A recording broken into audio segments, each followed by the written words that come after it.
zero, and liftoff.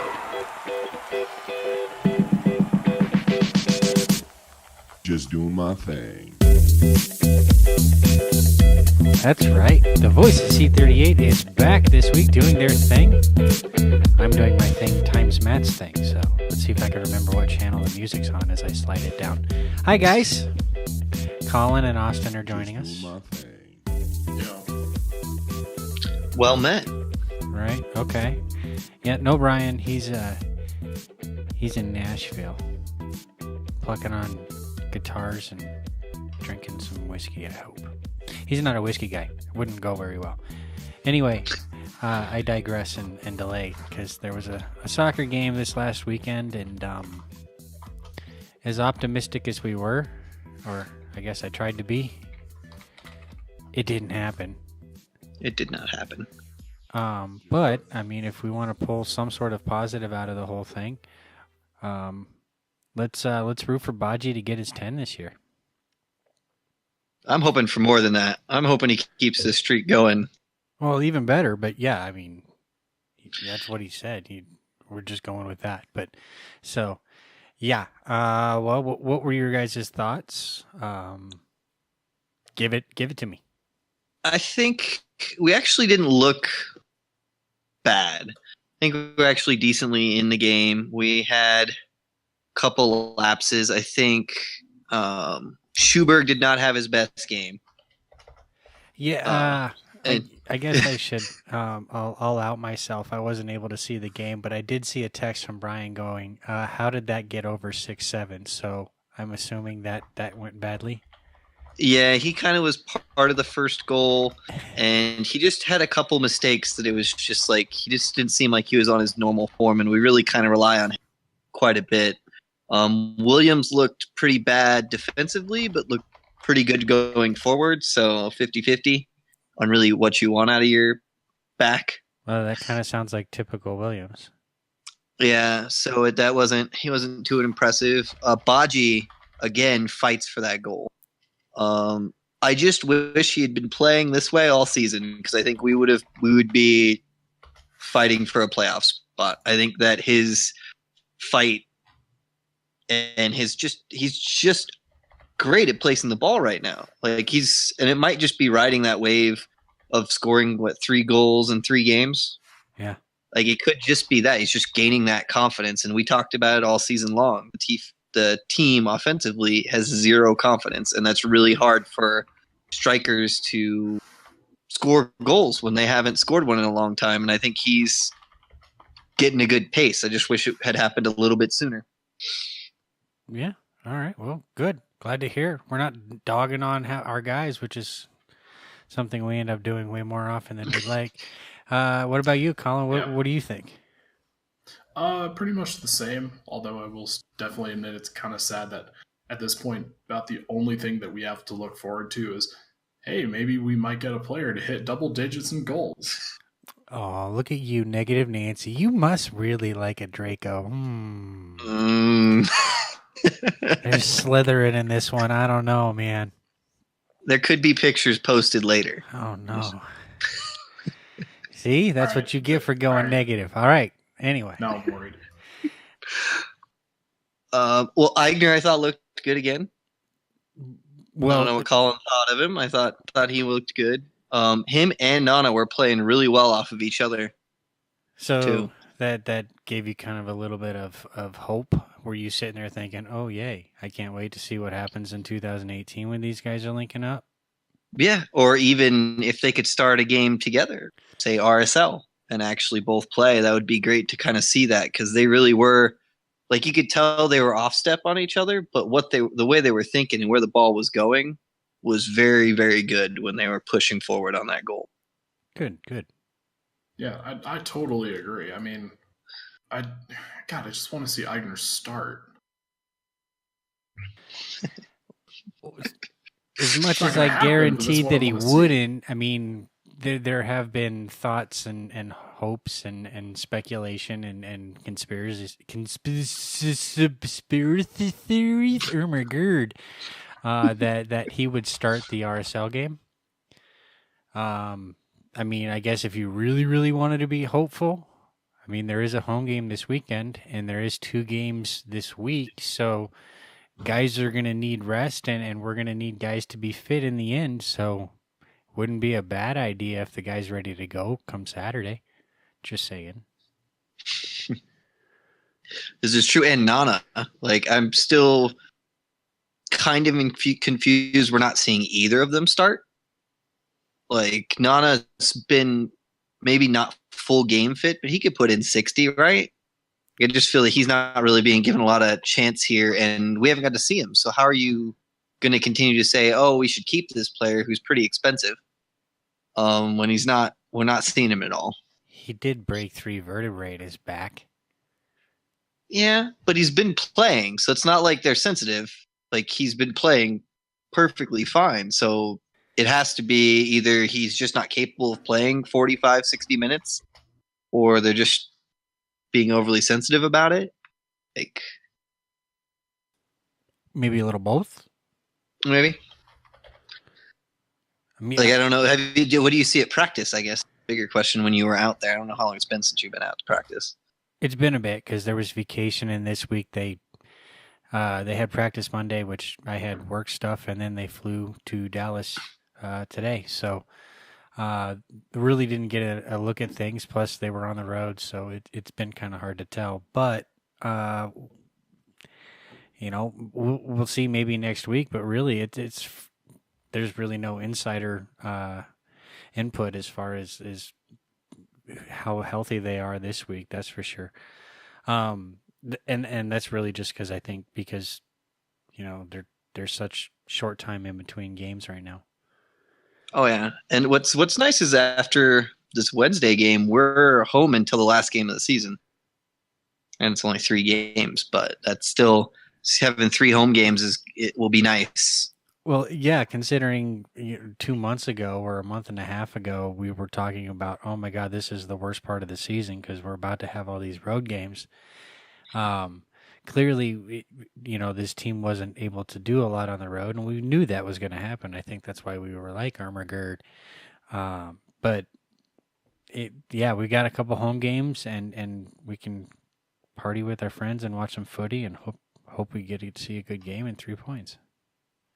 Hopefully that's the way it goes, or at least, I guess for jumping the gun, we'll figure out what we think the last of the season will look like.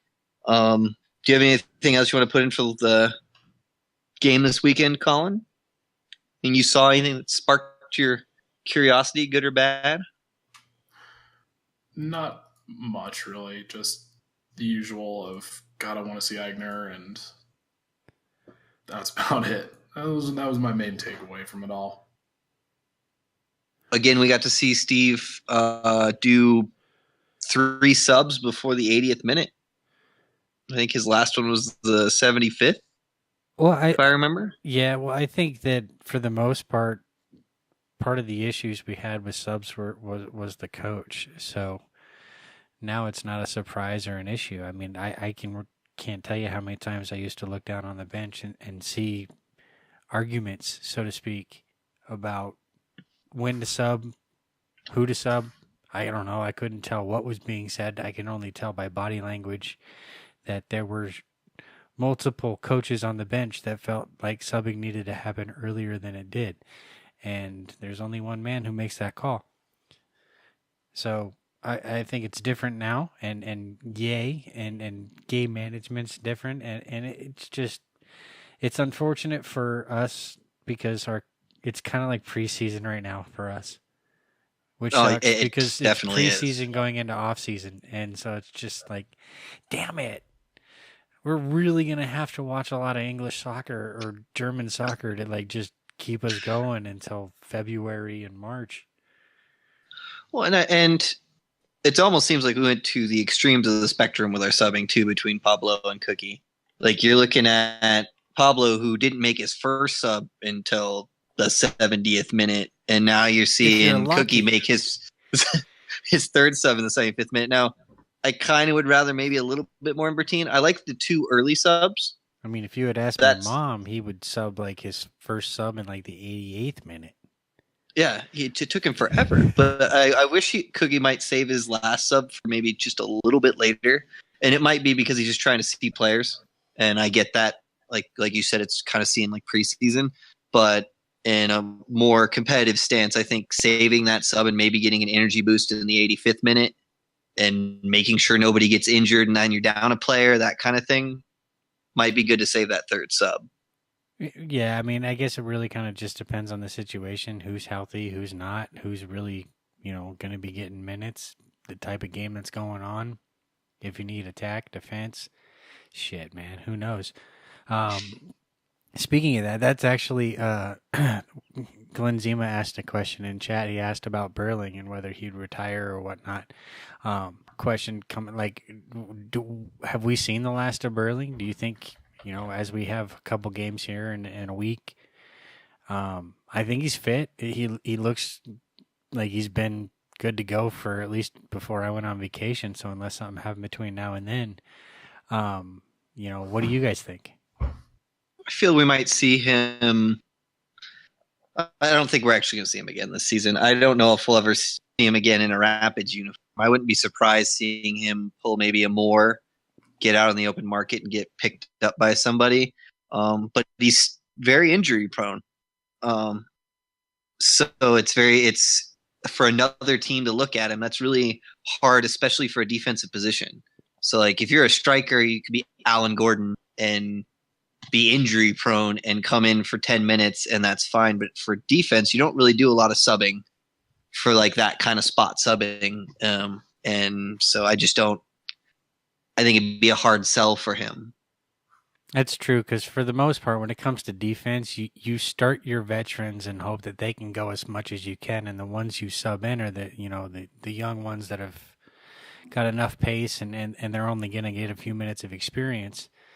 And you're only subbing them when you're up because you rely on your defense a whole lot more and in a different perspective than you do your offense. So, yeah. I'd kind of like to see him retire because just being from Colorado. But, I mean, if he's got more soccer in him, play. Yep. Or he could even, depending on like what his personal situation is, he can end up in a USL team or something like that. Like there's other options for him. I'd rather see him like obviously retire with us. That'd be nice. But since we didn't get to see him a lot this season due to injury, so and it was a damn Open Cup game. Yeah. Like, oh. Yeah. Oh, it's like CERN all over again. Right? Yeah, speaking of that team, do we want to talk much about them, even though the cast is pretty much going to get released just before game time? Assuming everything goes technically right on the back end of stuff. Yeah, sure. I guess we can give a little bit. So, they're playing Dallas, which I mean, we all love to hate Dallas, right? Right. There we go. Yes, we all love to hate Dallas. There's like a very organic rivalry there. With them, disturbing. They've stolen quite a few of our players. They stole our coach. They injured Cerna.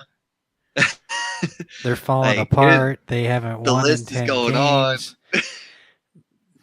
They are eerily similar to us right now as well.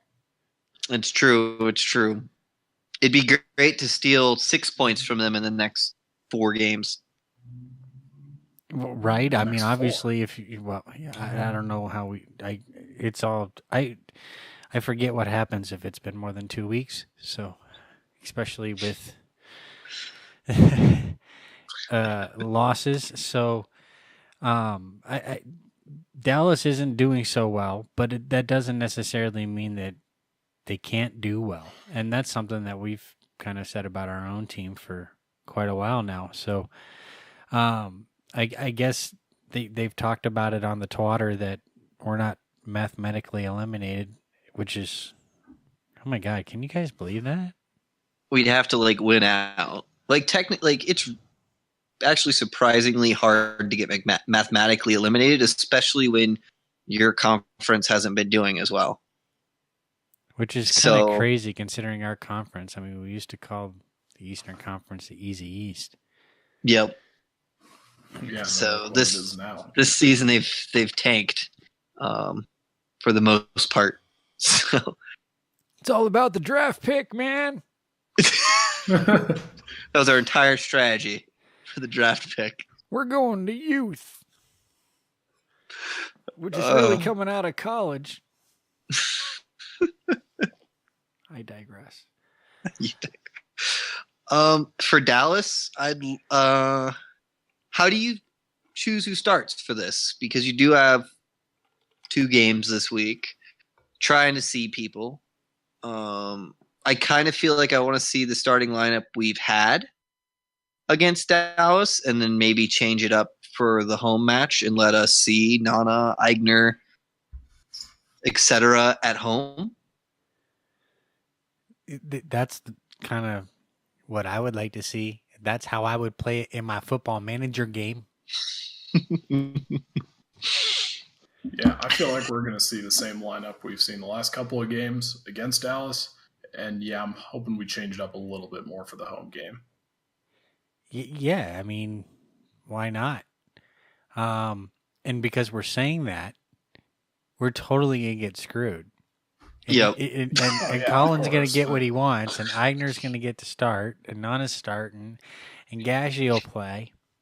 Although it sounded like Gashi picked up another knock. So it wasn't. It was a hamstring issue that kind of kept him home. So, would you guys be okay with kind of it being a wash for Gashi this year, and we just try to make sure that he gets healthy for next year? How would you guys feel about like if they could come out and say something like that, like we're gonna let Gashi just get healthy the rest of this year, so he's good for next year? Would you guys be cool? I would be thrilled if they just said something about his health, because it's just been a big question mark over most of the season. I know it sucked to hear, our big gun here out on the offense is not going to be playing the rest of the season. But I'd rather have them hear that than have this big, maybe he's going to play this game. Maybe he's going to play this game. Maybe he's going to play this game. Yeah, and I agree. And I actually wouldn't have a problem with that. I know there's quite a bit of the fan base that thinks that maybe we shouldn't keep Gashi next year. I'm not a part of that fan base. Yeah, I've seen it a couple places posted that similar to Doyle, no production, expensive.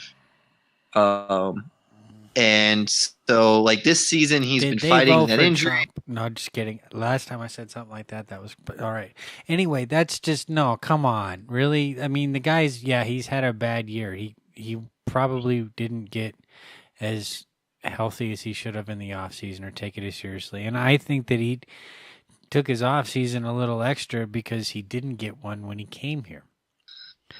Anyway, and I agree. Excuses. It doesn't matter. So, yeah, he had a shitty year this year. But to sit there and say he had a shitty year this year, we don't think he deserves to be here next year. That's crap. We didn't say that about Doyle after his first year of bad production, which was when?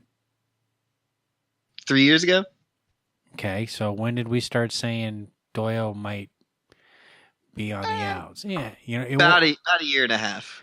I think. Got to give the guy some time. I mean, Gashi came here and he did well, and he was still adjusting. He just didn't have a good and fit year this year. Plus, the coach has a real big effect on how a player performs.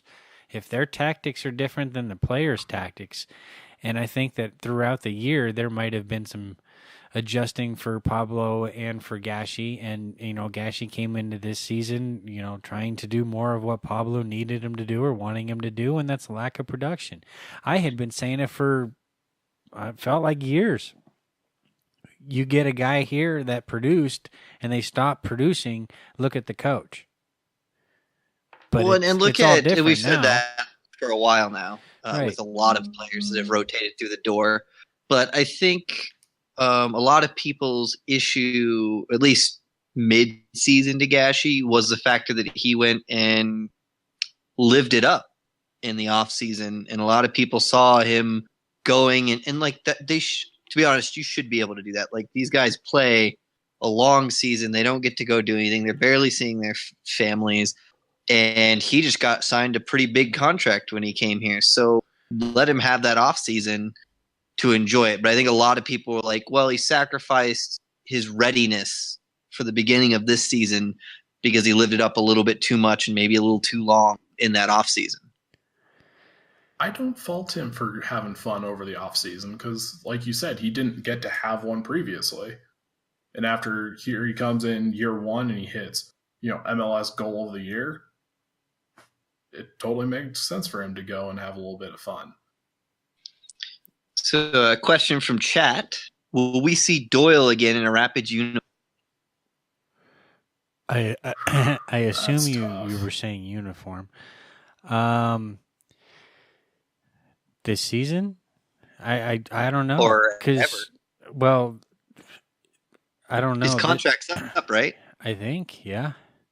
There's gonna So be I mean, two that's parts kind to of that something what question we've then. all talked about was how, that would free up so much money on the books for next year. I wouldn't actually be surprised if we see him sometime this week, only because we've got 2 games this week. So you let him maybe have an opportunity there, but he hasn't really been producing. He hasn't even produced under Cook, and Baji's producing. So when you've got someone playing a similar role as you are, that's younger, cheaper, how do you make the argument to keep Doyle?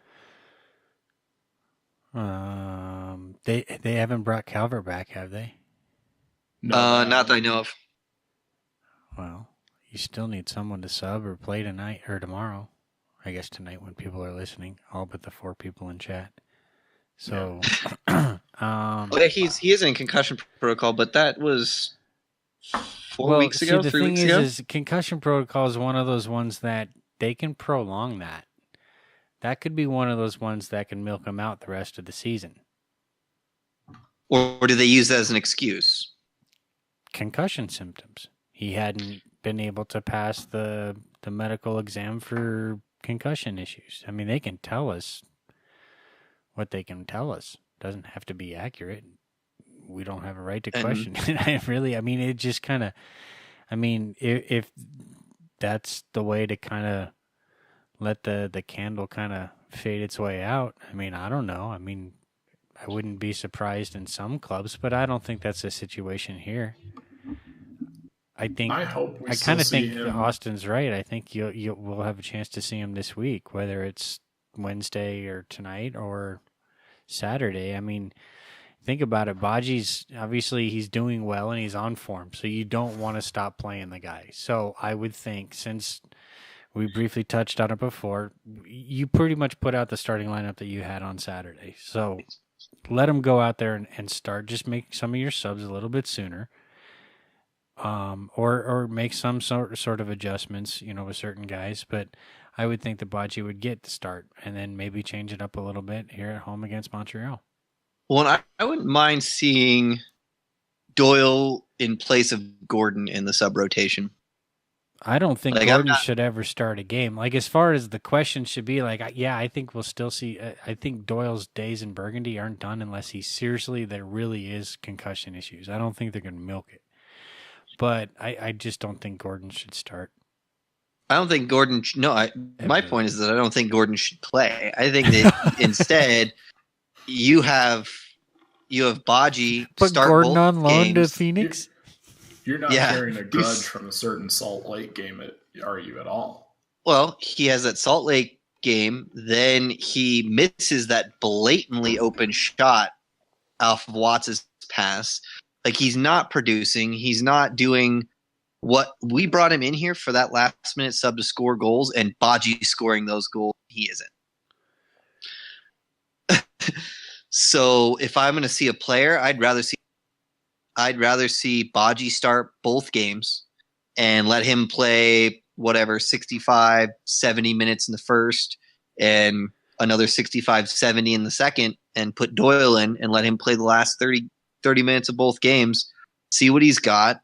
And if he doesn't produce, then you can at least say you gave him a shot again to produce and you just cut the strings. We gave him the good old college try. We did. Personally, I'm thinking we're going to see Doyle in a Rapids uniform again sometime this season. Yeah. Next season is a much bigger question because we're all kind of in agreement here that if he does stick around for another year, he's going to have to take a pay cut, and a pretty sizable one at that. Well, I think even he knows that. Like, I mean, unless he was, even with the Baji type year, I don't think he could have gone in asking for a pay raise. Being older, and it probably, if anything, would have just been a 1-year contract with, a minimal deduction. And that could be something similar next year. It could be, hey, how about one more year and this much would it take, and who knows what kind of money Pareg will be able to play with and whether that's something Doyle's even open to. I mean, somebody said something about happy wife, happy life, and she may not be happy here. Is Doyle's a DP slot too, right? Yes. Or is he not? Or no, I don't. Cute, That's where you kind of like wish that we had Maxwell on like a lifeline. As our DPs, and we freed up Ramirez. Just to confirm, or someone in my ear. Okay. Like, yeah. That would So be Googling he's Tam. thing. I was like, I can't remember if he's using a DP, but the problem is his salary point next year. If I wouldn't waste it. Shit, dude. What? Like I wouldn't waste a DP slot. Well, I wouldn't either, but I have kind of two ideas on what could end up happening. How do you think? No, he wouldn't. If he would come back, it wouldn't be a DP slot. There's no way they wouldn't offer him one, and he'd be crazy to think he's still worth one. But I mean, who knows? He could be, but I don't even think that's up for discussion. I think if he's back, he's definitely not a DP slot. It's bought down by Tam or GAM or however else you want to. Plus, it's an international slot too. There's got to be a lot of reasons to keep him at this point. Yeah, and a lot of them. While we're in that discussion, before we discuss the next pregame, Montreal, what? Who put up a nice little picture we found of Calico? Oh no. And dancing and embracing. It was really nice. His crush on Draco. But we'll throw that up while we discuss. Who do we want to keep next year? Who should we maybe see a little bit more in these last few games that are on the fence for you? And go. For me, I put them into 4 categories. There's going to be the group of they're almost guaranteed a spot here. There's a group of I think we should keep them. There's a group of I don't think we should keep them. And there's a group of dear God, please get them off the roster. So the easiest ones to me, I want to get rid of DeFont. There's pretty much no question from us that is. He's like the number one person we need to get off the roster. Agreed. It's kind of sad, but we're all pretty much in agreement. He's not playing at an MLS caliber. Right. Okay. Who's next? Williams. I don't think he's worth holding on to because an international slot is a big deal. And you can argue if it's some multiplicative factor onto his cost or if it's something more similar to like, 100,000 or whatever additional.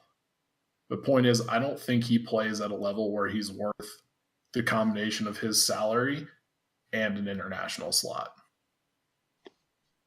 Very true. I've always kind of, or at least not always, but some of the international roster spots that we've kept in the past have just baffled me. I mean, nothing against Dennis Castillo for one, but I mean, he's young, he's a project, he's development, but why would you keep him for an international spot? Like that's one of those ones where that's a guy that, should be really part of your squad. That's a productive part of your squad. Now, again, Castillo, which this guy is going to be big somewhere because, I mean, we've seen him produce and we all have seen him give us flashes of, wow, this guy's good. So he might not be the best example here. Maybe Williams is the better example. Or in the past, Deshaun Brown. Or Juan Ramirez.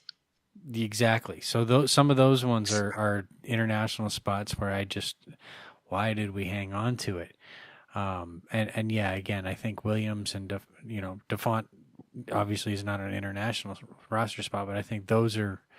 I'd have to agree with Colin. Probably 1 and 2, I would suppose, on my list. Next. Well, I think there's kind of 4 people I think are almost guaranteed a spot next year. And that's Howard, Courtney Ford, Eigner, and Axel. Any arguments on any of them? No. Yeah. Now this gets into where I consider thing, because it's a breakdown of who I think should be there, who I think shouldn't be there. But a lot of these people, I feel like even if I want them to stick around, they're going to get traded or sold. And a lot of people I think who shouldn't be here we're probably going to keep.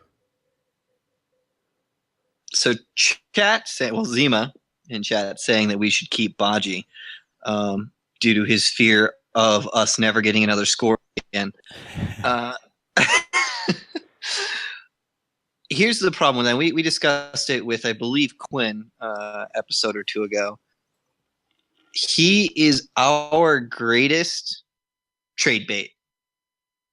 His value, we could get some money for him. We could get a good player for him. I'd love to see him stay in Burgundy, but from a business perspective, this is a guy that's producing a lot, ending the season strong, and teams are going to be looking. And those are the type of players that maybe if you bring in the right players to fill that spot, you let them go at a cost. So I had a thought as you're saying that. And I'm thinking about Dylan Cerna, and we said that earlier about him before the injury. And I'm wondering, we're not seeing much of Dill, but we're seeing plenty of Baji, and he's producing. Is that kind of one of those things where Colin or Austin's kind of right, where trade bait? Yeah, I mean, Deshaun Brown 2.0. Could you consider, would people be happy if it was 2.0 money? I mean, no one complained when he left. Well, okay, I can't say no one. There were a few, but not many. And would people feel the same way about Dom if the fee was double? Well, and if you look at it from a perspective, this is the season to do it with him. And we missed this opportunity with Powers. I feel like either way we go with Baji, we're probably going to benefit. Okay, Either wait. we hold on to him- Hold up. Oh, yeah, sorry, I didn't mean to continue. I'll ask in a second. Well, if we hold on to Baji, you can tell like he's getting better every game. I mean, he's probably going to hit double digits goals. That's a huge deal for us. And if we want to use him as trade bait, he's probably going to look really attractive to a lot of other teams. Yeah, because, I mean, it's not like this club is used to, forward scoring double-digit goals. Yeah. Most of them that did, their numbers are retired, and there's not a big number wall. Anyway, I mean, that you don't want to see us kind of, in a way, give up on a guy as he's getting better. But, if it gives you an opportunity to make yourselves better. But I definitely think he's someone we want to hold on to. So the question I was going to ask is as we're talking about who you want to keep off-season, whatever, none of that really even matters until you think about the expansion draft. So who would your protections be? And maybe this is a question that takes some time to think about. Don't answer right now. We can talk about it in a future cast because we'll have plenty to talk about. But just putting it out there, who would you keep? Who would you protect? And remember the rules of, Generation Adidas and designated players and all that kind of crap. And We don't have anyone on Generation Adidas anymore, do we? no, Marley Cerna? graduated. Marley was the last one. And no, Cerna, no. Cerna's homegrown.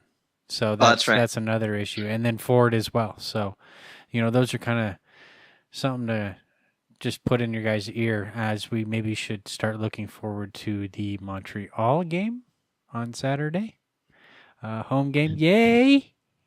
Don't really have a soundbite for that because I'm bad at Boss Jock and there's no Matt. Last chance to look at the awesome picture that needs to become Colin's profile picture. Don't worry, it'll be spread around. God damn it. That's pretty good Photoshop, man. Just saying. That's not Photoshop. That's a real picture. Clearly. Oh, yeah. Sure. Okay. It's weird, but I feel more confident on the Dallas away game than I am the Montreal home game. Are you? Is it because you're scared of Montreal, or why? Why do you think that? It's a little bit of Dallas has been in a massive slump. I mean, they're like us. Their last home game or home win, was in July, and they've had one other win since then. They're not like us. They're not in the basement.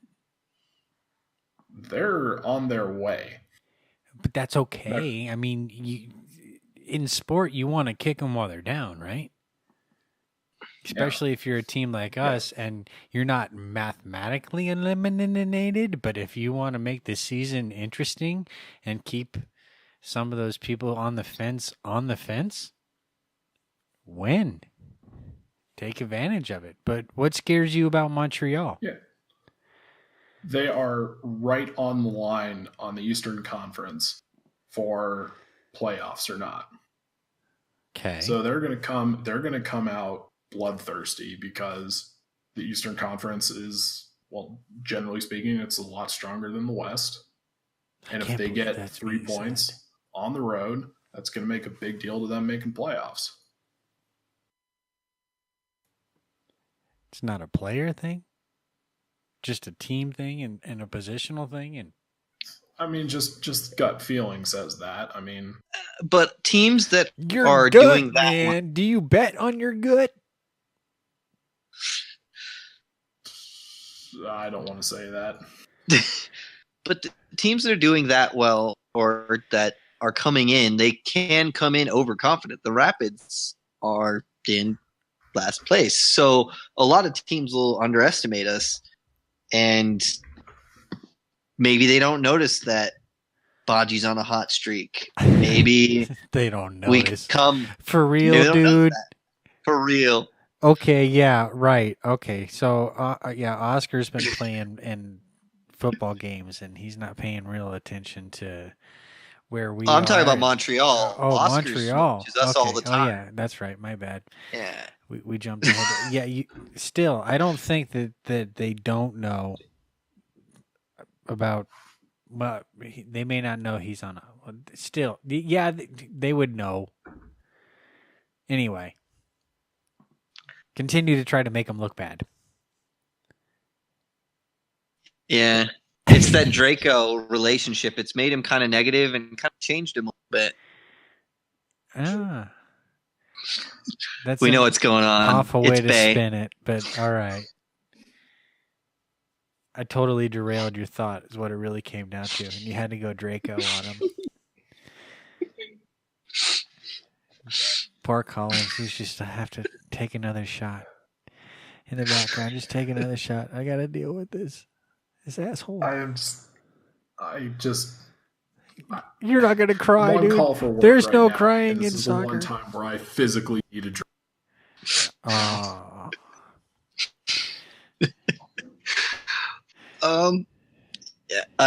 Do we want to? I guess let's. What do you think the score line is going to be for Dallas and the line for Montreal? Chat, you're up next. Yeah, there you go, chat, because you're on a 10-second delay. Ish. I'm going brave on Dallas, and I'm going to say a 3. Wow. 3-1 win. Okay, thanks for repeating that, Austin, because on this end, it cut out. All I heard was, I'm going brave. I'm going for a 3.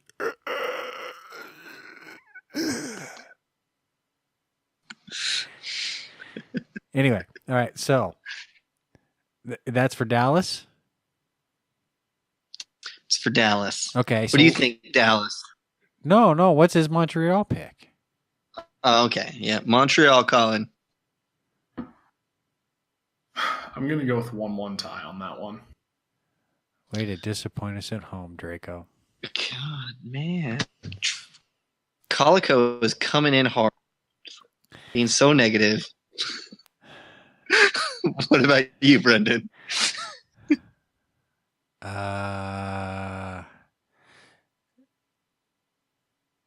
Deuces all around in Dallas. It's deuces everywhere, just deuces. And then 1-0 win at home. Just because, yeah. That's what my gut says. That's what your gut says? That's what my gut says. All right. Well, chat so far has Zima calling a 1-1 draw in Dallas and a 2-1 loss against Montreal. Oh, he's on the Colico break. Dude, I train punch over you there. in the beard. I'm predicting a win and a tie. He's predicting a tie and a loss. Maybe Zima's the Draco lover. Flyby saying 0-0 in Dallas and 0-1 against Montreal. Again. Man, all these Draco lovers over here. Jeez. Oh, man. There's too many. Four Hubs got Dallas 0-1 and Montreal 2-1 with the Rapids win. Well, yay for a win at home. God, finally someone that might be slightly positive. So let's put it this way. We did have Richie Perez out at the tailgate, and we didn't lose. And we didn't lose when we had people out at the tailgate, and we're going to have someone else at the tailgate. So, is it Rapid Man? I hope it's Rapid Man. I have not been able to work that out yet, just because he's traveling with the team, so I'll check in with him when they get back. But check, bring us Rapid Man. We'll have to Rapid Man. Rapid Man. That would be awesome, but I know that there's got to be some strings that they talk about having to find the right puppet master for that one. If anything, and Draco wants to be Rapid Man. I should try to be like, can we get Rapid Man for the final home game? Oh yeah, that'd be great. RSL. Yes. That's what I'm saying. Like if you're gonna bring Rapid Man out, that's when to do it. Like just sorry fans, here's Rapid Man. Sorry about this year. All right, I guess I'll go with my guesses now. Yeah, because you bitched all year last year for going last. I always like going last. It's just the way I like to go. I'm gonna say a 2-1 win in Dallas and a 2-1. Who ordered pizza? A 2-1 win here at home against Montreal. Win-win. Yeah. I think we're going to surprise people. I think that Baji is going to continue to score goals, and that'll give us a little boost to allow some other people to score goals because people are actually going to start marking our strikers because they're actually scoring goals. Oh, yeah. That would be awesome. Unfortunately, it's still too little too late in most cases. Although we're not mathematically eliminated. I mean, good thing is this is a podcast and we're putting this out and publishing it so people can make fun of us if some sort of miracle run like 2010. Like, could you imagine if we had a podcast in 2010, what the fuck we would have been saying then? It would have been great. Oh, it could have been great. Could you imagine where we would be now? Oh my God. 7 years later? We might have 8 people in Twitch chat. It would be insane. Speaking of that, don't forget to follow us on social media. You can find us on Facebook, Twitter, both under, I believe, the Voice of C38. We stream our podcast on Tuesdays at 4:30 at Drunken Monk C38. And we do have a YouTube channel, but it's really long. Yeah. No, go for it. I'm just adding some music to your background, so do it up. I don't even know how to say that one, but find just us on type YouTube. in the Voice of Search our C38 channel on YouTube, and yeah. Yeah. John's working And on then, that. I'm gonna get a YouTube show going soon. 15 minutes. And with the front Brendan, office. what's yours? My what? Your social media. Where can people catch you? People want to talk to you, Brendan. It's the Doctor Voice at C38 on the Twitter. That's Yeah. It's an underscore C38. And then we have Colin. Where can people find you? You can find me on Twitter at the Ace Arbiter. And you can find me at drunkenmonk underscore C38 or the Twitch channel / drunkenmonk C38. Just for those who don't know what the YouTube channel is about, real quick. It's got some of our tailgate stuff, which I swear at some point Shay's gonna go viral chugging beers, man. So yeah, just there's that plus our podcasts, and then I'm gonna do a video show. I'm gonna try to start to do over the off season. So yeah, stay tuned. We're always trying to step our game up, guys. Yep, we're gonna Always be step our game experimenting up. with a lot of stuff in the future. Stay tuned. Thanks for joining us. 2 games this week. Austin says we're gonna win them both. We're going to win them both. Calling it now. Fucking slow down. Hit 'em, hit 'em, hit 'em.